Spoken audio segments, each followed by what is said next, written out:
مسیح یسوع میں آپ سب کی سلامتی ہو۔ ہم آپ کو گارڈین آف فیتھ کے یوٹیوب چینل پر خوش آمدید کہتے ہیں۔ ہمارے چینل کو لائک اور سبسکرائب کریں تاکہ ہماری ہر آنے والی نئی ویڈیو اور پادری صاحب کا میسیج سب سے پہلے آپ تک پہنچ سکے۔ ہم آج پادری شراز صاحب کے ساتھ مل کر سیکھیں گے کہ راست باز اپنے گناہوں کا اقرار کس طرح سے کر سکتا ہے۔ شکریہ۔ ہمارے لیے آج کی تلاوت 51 زبور اور اس کی پہلی 2 آیات۔ اے خدا، اپنی شفقت کے مطابق مجھ پر رحم کر، اپنی رحمت کی کثرت کے مطابق میری خطائیں مٹا دے، میری بدی کو مجھ سے دھو ڈال اور میرے گناہ سے مجھے پاک کر۔ خداوند کے زندہ پاک کلام کے پڑھے اور سنے جانے پر خداوند کی خاص برکت ہو، آمین۔ مسیح یسوع کے برکت نام میں آپ سب کی سلامتی۔ ہم جو مسیح یسوع کے نام سے کہلاتے ہیں اور مسیح یسوع پر ایمان، اعتقاد اور بھروسہ رکھتے ہیں، ہم یقیناً اپنی شخصی، خاندانی اور اجتماعی عبادات میں خداوند کے حضور جھکتے ہیں،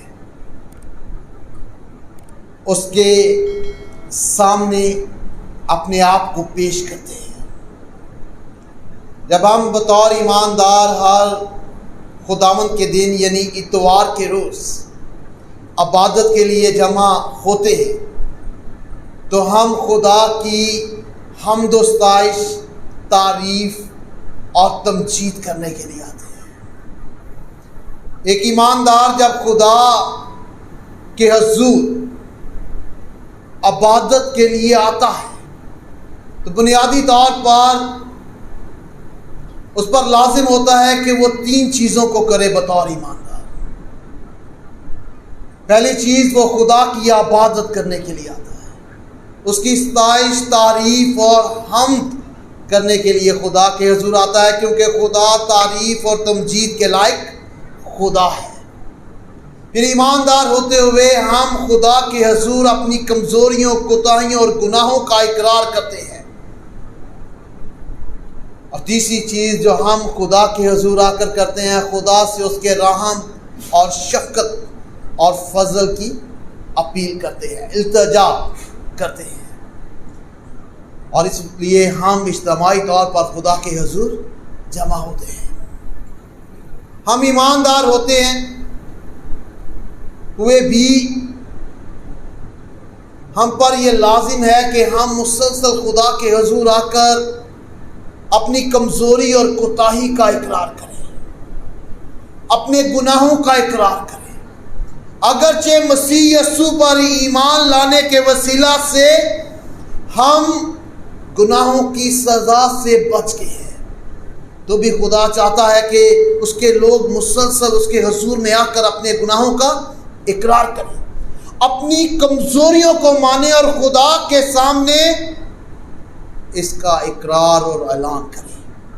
یہ صرف میرے اور آپ کے لیے نہیں ہے، بلکہ خدا کا کلام بتاتا ہے کہ انبیاء نے بھی ایسا ہی کیا۔ یسایہ نبی ہونے کے باوجود جب خدا کے حضور حاضر ہوا تو یسایہ کی کتاب اس کے 6ویں باب کی 5ویں آیت میں کہتا ہے، میرے ہونٹ ناپاک ہیں، اپنے گنہگار ہونے کا اقرار کرتا ہے۔ پالوس رسول رومیو کے خط اس کے 7ویں باب کی 24ویں آیت میں کہتا ہے، ہائے میں کیسا کم بخت آدمی ہوں، اس موت کے بدن سے مجھے کون چھڑائے گا۔ میں اور آپ جانتے ہیں کہ پالوس رسول جیسا ایمان شاید ہی کسی میں ہوگا یا اس کی مثال ہمیں کہیں ملتی ہوگی، کیونکہ خدا نے اس کے ایمان کے وسیلہ سے اسے کثرت سے استعمال کیا، تو بھی جب وہ خدا کے حضور آتا ہے تو اپنے گنہگار ہونے کا اقرار کرتا ہے۔ بزرگ داؤد، جس کے بارے میں خدا نے کہا تھا یہ میرے دل کے قریب ہے، جس نے خدا کی تعریف اور تمجید کی اور وہ خدا کا سچا پرستار تھا، خدا کے دل کے قریب شخص تھا۔ ہم اس کے لکھے ہوئے مزامیر، زبور اور گیت گا کر خدا کی تمجید اور تعریف کرتے ہیں، اور وہ ساز بجا کر خدا کی ستائش کرتا تھا، سچا پرستار تھا، خدا کے دل کے قریب تھا۔ لیکن زبور 51 میں وہ اپنے گناہوں کا خدا کے سامنے اقرار کرتا ہے۔ خدا نے اسے چنا، مقرر کیا، مرتبہ بخشا، بلندی بخشی۔ خدا نے اسے اسرائیل کا بادشاہ بنایا۔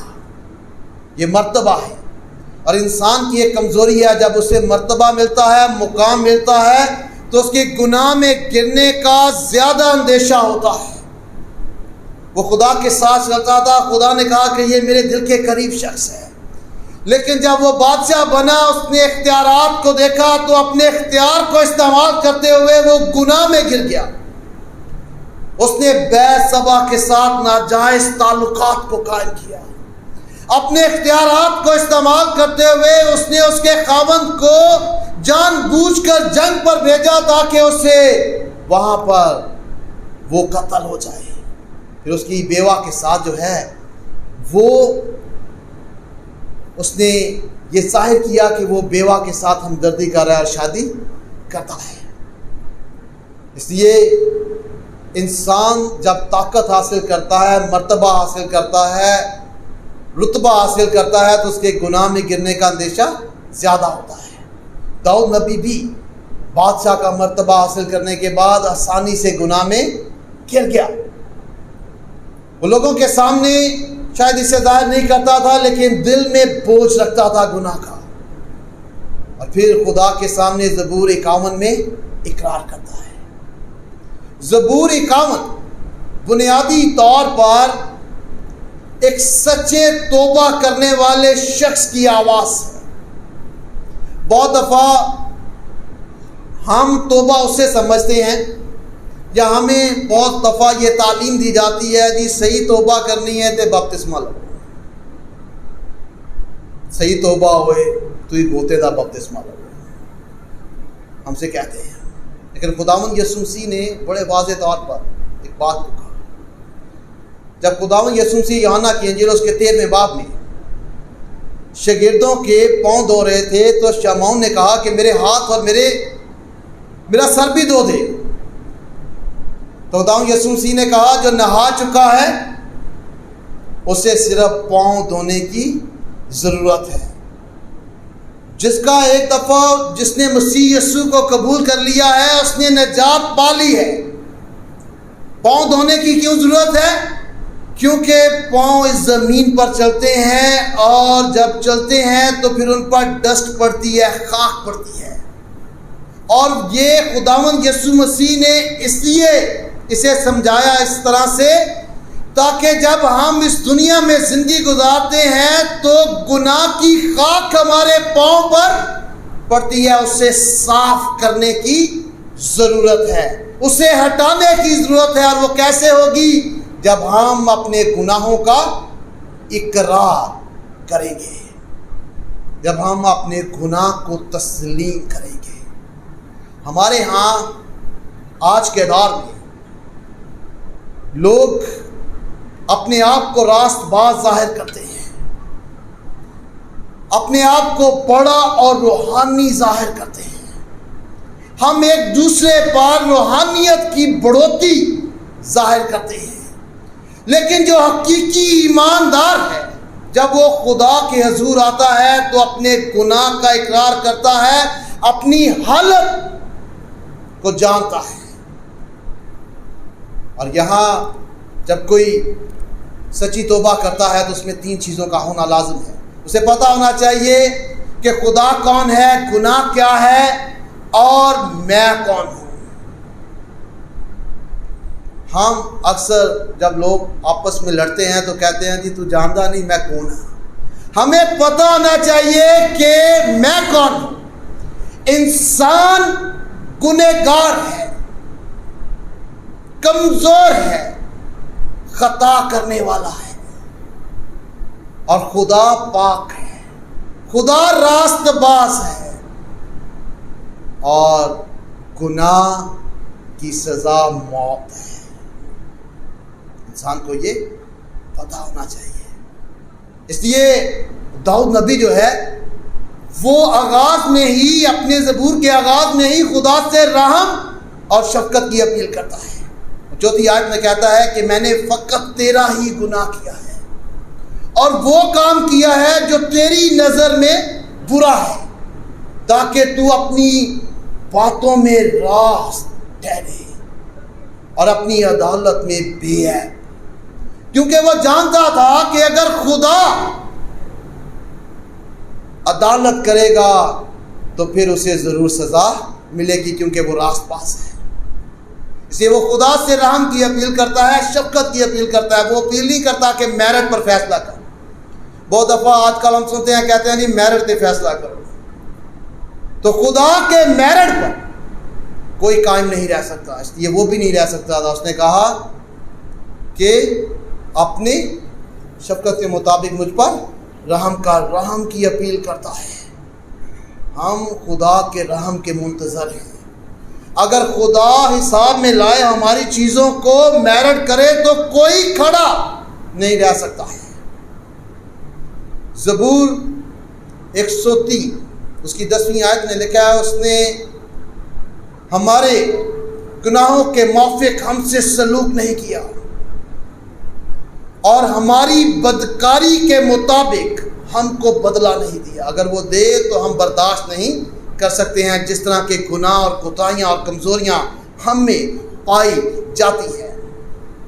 زبور 130 اس کی 30 آیت میں یہ بیان ہے، خدا کا بندہ کہتا ہے، خداوند اگر تو بدکاری کو حساب میں لائے تو اے خداوند کون قائم رہ سکتا ہے؟ کوئی نہیں۔ اور داؤد یہ جانتا تھا کہ کوئی خدا کے حضور میرٹ پر کھڑا نہیں ہو سکتا ہے۔ وہ جانتا تھا کہ گناہ کی مزدوری موت ہے، اس لیے وہ زبور 37 اس کی 38ویں آیت میں کہتا ہے، شریر کا انجام ہلاکت ہے۔ اس لیے وہ خدا سے رحم کی اپیل کرتا ہے، اس سے شفقت کی اپیل کرتا ہے۔ وہ ہم اپنے کاموں سے حاصل نہیں کر سکتے۔ ہم جو مسیح یسوع پر ایمان رکھتے ہیں، خداوند یسوع مسیح کے وسیلہ سے ہم پر خدا کا رحم ہوتا ہے۔ ہم خدا کے فضل کو حاصل کرتے ہیں، اپنے کاموں سے ہم خدا کے فضل کو حاصل نہیں کر سکتے ہیں۔ ایک سچی توبہ کرنے والا شخص اپنی ذات سے واقف ہوتا ہے، اپنے آپ سے واقف ہوتا ہے، اور سچی توبہ بھی وہی کرتا ہے جو اپنے آپ سے واقف ہو۔ اور اگر ہم ان تلاوت کردہ آیات کو دیکھیں تو داؤد جو ہے وہ اپنے آپ سے واقف تھا۔ وہ کہتا ہے، میری خطاؤں کو مٹا دے، میری بدی کو مجھ سے دھو ڈال اور میرے گناہ کو مجھ سے پاک کر۔ وہ بار بار میرا، میری اور میرے کے الفاظ استعمال کرتا ہے، یعنی شخصی گناہ کی بات کرتا ہے، اپنے گناہ کی بات کرتا ہے۔ اور پھر وہ کہتا ہے گناہ کے لیے گناہ، خطا اور بدی کے ایسے الفاظ استعمال کرتا ہے، یعنی گناہ کی ہر طرح کی ڈیفینیشن کے مطابق وہ گنہگار ہے، ہر طرح کی تعریف کے لحاظ سے وہ گنہگار ہے۔ پھر انسان کی یہ کمزوری ہے کہ وہ اپنی غلطی کا ذمہ دار دوسروں کو ٹھہراتا ہے۔ ہم اپنی غلطی کا مدعا جو ہے وہ دوسروں پر ڈال دیتے ہیں، حالات پر ڈال دیتے ہیں، وقت پر ڈال دیتے ہیں۔ لیکن جو سچی توبہ کرتا ہے وہ اپنے گناہ کی ذمہ داری لیتا ہے۔ اپنے گناہ کی ذمہ داری کسی پر ڈالنے کی بڑی مثال جو ہے آدم اور حوا کی ہے۔ انہوں نے خدا کے حضور گناہ کیا۔ جب خدا نے ان سے پوچھا تو آدم نے کہا کہ مجھے حوا نے کہا تھا۔ اس نے اپنے گناہ کی ذمہ داری حوا پر ڈال دی۔ حوا سے پوچھا گیا تو اس نے شیطان پر ڈال دی کہ میں شیطان کے پر آ کر ایسا کیا ہے۔ تو دوسروں پر اپنے گناہوں کی ذمہ داری ڈالنا یہ انسانی فطرت کا حصہ ہے۔ لیکن داؤد نبی جو ہے وہ اپنے گناہ کی ذمہ داری لیتا ہے۔ وہ کہتا ہے میں نے فقط تیرا ہی گناہ کیا اور وہ کام کیا جو تیری نظر میں برا ہے۔ اگر وہ چاہتا تو وہ بادشاہ کے مرتبے کو ذمہ دار ٹھہرا سکتا تھا، بیسبا کو ذمہ دار ٹھہرا سکتا تھا، حالات کو ذمہ دار ٹھہرا سکتا تھا اور کہہ سکتا تھا کہ کوئی اور راستہ نہیں تھا اس کے علاوہ۔ لیکن وہ اپنے گناہ کی مکمل ذمہ داری لیتا ہے اور کہتا ہے کہ میں نے فقط تیرا ہی گناہ کیا ہے اور وہ کام کیا ہے جو تیری نظر میں برا ہے۔ ایک سچی توبہ یہ ہے کہ نہ صرف اپنے گناہ کو جاننا بلکہ اپنے گناہ کی ذمہ داری بھی لینا، یہ سچی توبہ کا لیے لازم جز ہے۔ اور وہ خدا کے حضور جو ہے اپنے گناہ کی ذمہ داری لیتا ہے۔ یہ انتہائی اہم ہے، وہ نہ صرف اپنے گناہ کی ذمہ داری لیتا ہے بلکہ اپنی فطرت سے بھی واقف ہے۔ انسان کیا ہے؟ فطرتاً گنہگار ہے۔ اور 5ویں آیت میں وہ کہتا ہے کہ دیکھ میں نے بدی میں صورت پکڑی اور گناہ کی حالت میں اپنی ماں کے پیٹ میں پڑا۔ انسان فطرتاً گنہگار ہے اور گناہ اس سے سرزد ہو جاتا ہے، لیکن ایمانداروں کے لیے ضروری ہے کہ وہ اپنے گناہ کا اقرار کریں، اپنے گناہ کی ذمہ داری لے اور خدا کے سامنے اپنے دل کو انڈیلے، کیونکہ خدا ہی جو ہے وہ ہمیں گناہوں کی معافی دے سکتا ہے۔ خدا ہمیں جو ہے بچا سکتا ہے۔ یہ مکمل توبہ نہیں ہے، بلکہ توبہ کے لیے ضروری ہے کہ انسان یہ بھی جانے کہ خدا ہم سے کیا چاہتا ہے، خدا کے نقطہ نظر سے دیکھیں کہ خدا انسان سے کیا چاہتا ہے۔ اور 6ویں آیت میں داؤد کہتا ہے دیکھ تو باطن کی پاکیزگی کو پسند کرتا ہے۔ کسے پسند کرتا ہے؟ باطن کی پاکیزگی کو۔ میں آپ اور ہمارے ارد گرد رہنے والے لوگ ظاہری طور طریقے کو دیکھتے ہیں، ظاہری چیزوں کو دیکھتے ہیں، ظاہری شکل و صورت کو دیکھتے ہیں، لیکن خدا باطن کو دیکھتا ہے، خدا دل کی پاکیزگی کو دیکھتا ہے، خدا باطن کی صفائی چاہتا ہے۔ اور یہ تب بھی ممکن ہے جب ہم اپنے گناہ کا اقرار کریں گے، اپنی بدی کو مانیں گے اور خدا سے رحم کی اپیل کریں گے۔ اور داؤد جانتا تھا کہ صرف خدا ہی ہمیں پاک کر سکتا ہے۔ وہ کہتا ہے زوفے سے مجھے دھو اور میں پاک ہو جاؤں گا، مجھے صاف کر تو میں پاک ہو جاؤں گا، اور مجھے دھو اور میں برف کی مانند سفید ہو جاؤں گا، کیونکہ خدا ہمارے دل کو پاک اور صاف کرنے کی قدرت اور اختیار رکھتا ہے۔ وہ کہتا ہے مجھے خوشی اور خرمی کی خبر سنا تو وہ ہڈیاں جو تو نے توڑ ڈالی ہیں شادمان ہو جائیں گی۔ ہڈیوں کا ٹوٹنا خدا کی دوری کو ظاہر کرتا ہے، گناہ کے باعث دکھ کو ظاہر کرتا ہے، کیونکہ جب انسان کے باطن میں دکھ ہوگا تو پھر خدا وہاں نہیں ہوگا، خدا دوری اختیار کر لے گا، اور وہ شادمانی جو انسان کے اندر بطور ایماندار ہوتی ہے وہ اس سے چلی جاتی ہے۔ لیکن جب خدا جو ہے ہمارے ساتھ صلح کرتا ہے، ہم اقرار کرتے ہیں، خدا ہمیں بحال کرتا ہے، تو وہ شادمانی جو ہے ہم حاصل کرتے ہیں۔ پھر وہ دعا کرتا ہے 10ویں اور 12ویں آیت میں، خدا سے کہتا ہے کہ اسے نیا دل دے، وہ اس میں اپنی اثر نو مستقیم روح ڈالے، وہ اسے اپنے آپ سے جدا نہ کرے، وہ اپنی روح کو اس سے جدا نہ کرے، اور نجات کی جو ہے شادمانی اسے عنایت کرے اور مستعد روح سے اسے سنبھالے۔ یہاں داؤد یہ بتاتا ہے کہ اب اسے اپنی مرضی نہیں کرنی ہے بلکہ خدا کی مرضی پر چلنا ہے۔ پاکلو کیا کرتا ہے؟ ہمیں بڑی مدد کرتا ہے کہ ہم خدا کی مرضی کے مطابق زندگی بسر کریں۔ اب وہ کہتا ہے کہ میں بادشاہت خدا کی مرضی کے مطابق کروں گا، خدا کی مرضی کے مطابق چلوں گا، خدا کے روح کے تابع ہوں گا، خدا کے تابع ہوں گا، خدا سے جدا نہیں ہوں گا۔ جب آپ خدا کے احکام پر چلیں گے، خدا کی مرضی کے تابع ہوں گے، تو پھر خدا آپ کے ساتھ منسلک رہے گا۔ وہ اس کے لیے دعا کرتا ہے، اور پھر آخر میں وہ دوسروں کے لیے بھی 18ویں اور 19ویں آیت میں دوسروں کے لیے دعا کرتا ہے۔ لیکن کیا جب ہم دوسروں کے لیے دعا کرتے ہیں تو کیا ہماری دعا خدا تک پہنچتی ہے؟